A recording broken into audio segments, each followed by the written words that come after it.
মৰিয়নী কংগ্ৰেছ বিৰোধী ঐক্যমঞ্চৰ প্ৰাৰ্থিত্বক লৈ তীব্ৰ বিৰোধিতা মৰিয়নী সমষ্টিৰ বিৰোধী মিত্ৰতাৰ ফাট উল্লেখযোগ্য যে মৰিয়নী সমষ্টি মিত্ৰতাৰ স্বাৰ্থত ৰাইজৰ দলক এৰি দিয়াৰ পাছতেই ক্ষোভ কৰ্মীসকলৰ নিৰ্দলীয় প্ৰাৰ্থীৰ পক্ষে পৰাৰ হুংকাৰ প্ৰিণ্ট মিডিয়া বন্ধুসকল আমি আজি এই বৈঠকত উপস্থিত হৈ আমি কেইবাটাও গুৰুত্বপূৰ্ণ সিদ্ধান্ত গ্ৰহণ কৰিছোঁ।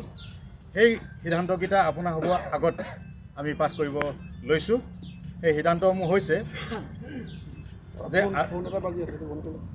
আজি সভাই সৰ্বসন্মতিক্ৰমে সিদ্ধান্ত গ্ৰহণ কৰে যে ১০১ নং মৰিয়নী বিধানসভা সমষ্টিত কংগ্ৰেছ দলৰ প্ৰাৰ্থীক টিকট দিয়াৰ বাবে আমি অসম প্ৰদেশ কংগ্ৰেছ কমিটিক এতিয়াও এই মুহূৰ্তটো আমি দাবী জনাইছোঁ। যিহেতু আপোনালোকে দেখা পাইছে যে ৰাজনৈতিক ক্ষেত্ৰত সকলোবিলাক সম্ভৱ। এতিয়াও আমাৰ কেইবাটাও সমষ্টিত প্ৰাৰ্থীটো প্ৰদান কৰা নাই।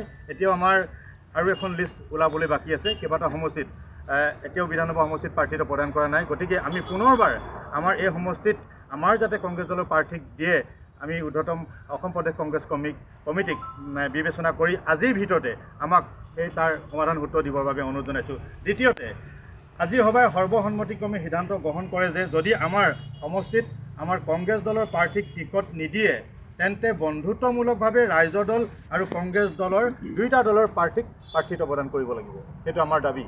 দ্বিতীয়তে আমি সেইটো ৰাখিছোঁ। তৃতীয়তে আজি সভাই সৰ্বসন্মতিক্ৰমে সিদ্ধান্ত গ্ৰহণ কৰা হয় যে উপৰোক্ত দুয়োটা সিদ্ধান্তৰ যদি এটাও ঊৰ্ধ্বতম কৰ্তৃপক্ষই কাৰ্যকৰী ব্যৱস্থা নলয় বা আমাৰ দাবী মানি নলয় তেতিয়াহ'লে আমি কংগ্ৰেছ দলৰ বিষয়ববীয়া আৰু কোনো কৰ্মীয়ে ৰাইজৰ দলৰ যিজন প্ৰাৰ্থীক এতিয়া তেওঁলোকে নাম ঘোষণা কৰিছে মিত্ৰজোঁট হিচাপে অহা এই বিধানসভা নিৰ্বাচনত আমি কংগ্ৰেছ দলৰ কৰ্মী বিষয়ববীয়াসকলে আমি সহযোগিতা নকৰাৰ আজি আমি সকলোৰে আগত এইটো সিদ্ধান্ত লৈছোঁ। গৌৰৱ গগৈৰ স্থিতিক লৈও প্ৰশ্ন দলীয় কৰ্মীৰ ঊৰ্ধ্বতম কৰ্তৃপক্ষই প্ৰাৰ্থিত্বৰ ক্ষেত্ৰত উত্থাপিত বেমেজালিৰ মীমাংসা নকৰিলে সমূহীয়াকৈ কংগ্ৰেছ ত্যাগৰ সিদ্ধান্ত মই তেওঁলোকক দিছোঁ। আজিৰ ভিতৰত তেওঁলোকে যদি নিদিয়ে আমি পৰৱৰ্তী কাৰ্যসূচী আপোনালোকক জনাম আৰু যদিহে তেওঁলোকে একো অৱগত নকৰে আমাক তেতিয়াও আমি আমাৰ কাৰ্যসূচী জনাম। আৰু আপোনালোকৰ জৰিয়তে ক'ব বিচাৰিছোঁ আমাৰ মৰ্মৰ বেদনা তেওঁলোকে অনুভৱ কৰক। ইমানবোৰ ৰাইজ আছে, ইমানবোৰ মানুহ আছে, ইমানবোৰ দলৰ একেবাৰে সাধাৰণ কৰ্মী আছে চাইকেল মাৰি কাম কৰা কংগ্ৰেছ কৰ্মী এতিয়াও জেলত চাইকেল মাৰি কৈ আছে জেলত যাবলগীয়া হৈছে। আজি কংগ্ৰেছ আমাৰ কৰ্মী এজন জেলত যাবলগীয়া হৈছে। এটা টক শ্ব'ত মৰিয়নীত হৈছিলে বিজেপি কৰ্মী আহি পানি তেওঁৰ লগত নে কোন কৰ্মীয়ে নাজানো আহি পানি তেওঁ কৰিলে লাষ্টত আমাৰ কৰ্মীজনকে পুলিচত ভৰালে।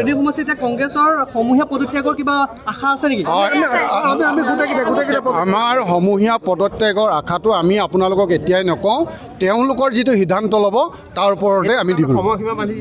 আমি ৰাতি 10টা বজালৈকে আমি দিছোঁ। আজিৰ ভিতৰত তেওঁলোকে আমাক দিয়ক। যদি নিদিয়ে আমি তেতিয়া আমাৰ ৰাইজে আমাৰ দলে আমাৰ সৰ্বদান যিখিনি কৰ্মী আছে কৰ্মীসকলে এটা সিদ্ধান্ত ল'ম। অহাকালি আকৌ আমি বহি এটা সিদ্ধান্ত ল'ম। আমি সকলোৱে একেলগে কংগ্ৰেছ দলৰ পৰা আমি পদত্যাগ কৰিম। প্ৰয়োজন সাপেক্ষে বন্ধুত্বমূলক প্ৰতিদ্বন্দ্বিতা কৰাৰো পোষকতা কংগ্ৰেছ কৰ্মীৰ নকৰিলে আমি সমূহীয়াভাৱে চবে পদত্যাগ কৰিম। আৰু মইতো আজি ইয়াতে কৈ থৈ গৈছোঁ OBC চেলৰ পৰা জেনেৰেল ছেক্ৰেটাৰীৰ পৰা মই এতিয়াই পদত্যাগ কৰিছোঁ যদি কেণ্ডিডেট নিদিয়ে। আৰু আমি জ্ঞানশ্ৰীক ভোট দিবলৈও নাই, আমি লগত যাবলৈও নাই। আমি নিৰ্দলীয়ভাৱে খাৰা কৰিম। আৰু আমি গৌৰৱ গগৈৰ কথা নুশুনো। গৌৰৱ গগৈ কোন? গৌৰৱ গগৈ চাৰিসীমাটো চিনি পায় নে নেপায় মৰিয়নী 1 নম্বৰ কথা। আৰু কোনোবাই চলিব পাৰে গৌৰৱ গগৈ আণ্ডাৰত, মই নচলোঁ। কাৰণ গৌৰৱ গগৈ সি ইংলিছ হিন্দী জানিলে বুলিয়ে বৰ ডাঙৰ কথা নহয়। মই সেয়াকে ক'লো। আমি কেতিয়াও পিছকি নাজানো। আমাৰ ৰাইজৰ মানে আশা আকাংক্ষাত চেঁচা পানী ঢালিব নোৱাৰিব। গৌৰৱ